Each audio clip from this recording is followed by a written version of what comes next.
নমস্কার, চলে আসলাম নতুন আরও একটি ভিডিও নিয়ে। আজ মঙ্গলবার, সকাল এখন ওই ৯টা মতো বাজে। সকালের বাসি কাজ সেরে রান্নাবান্না বসিয়ে দিয়েছিলাম। তাড়াতাড়ি রান্নাটা করে নেব, করেই ঠাকুর ঘরে ঢুকবো ঠাকুর পুজো দিতে। সব কিছু ওই ৩টের মধ্যে করে নিতে হবে, কারণ ৩:২৬-এর মধ্যে আবার সূর্যগ্রহণ লেগে যাবে।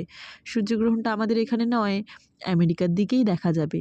কিন্তু ওই যে মনটা যে মানা শোনে না, মানতে হয়, মানে সবাই মানবে আর কি। তো মনে হলো যে সূর্যগ্রহণ যেহেতু মানিয়ে নেওয়াটাই ভালো।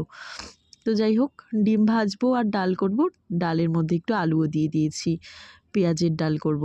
আর এই যে ফ্রিজ ভর্তি জিনিসপত্র দেখতে পাচ্ছেন, এগুলো সব আজকে বাইরে ফেলে দিতে হবে। শুধু এই যে যেগুলো হলো ডিম, মশলা এগুলো রেখে, যেগুলো রান্না খাবার দাবার মোটামুটি আছে সেগুলো সবই ফেলে দেবো। ফ্রিজটা হয়ে যাবে পরিষ্কার। আর সকালে এই যে ভাত ভেজেছিলাম, এইটুখানি ভাত পড়ে আছে, বেঁচে গেছে, এটাও কেউ না কেউ খেয়ে নেবো আমরাই। আর বরমশাই খেয়ে দিয়ে কাজে চলে গেছে। আমারও ডাল ওদিকে হয়ে এসেছে আর ভাতটাও হয়ে গেছে, দিয়ে ফেলেছি। আর এই দিকে হলো গিয়ে ব্ল্যাঙ্কেটটা দেখতে পাচ্ছেন, ব্ল্যাঙ্কেটটা কাচার সময় এসে গেছে। শীতটা যায় যায় যেহেতু। তো চলুন আজকের ভিডিওটা এখানেই শেষ করি। ডিম ভাজাটা করে নিই আর তারপর ঠাকুর ঘরে ঢুকি। টাটা।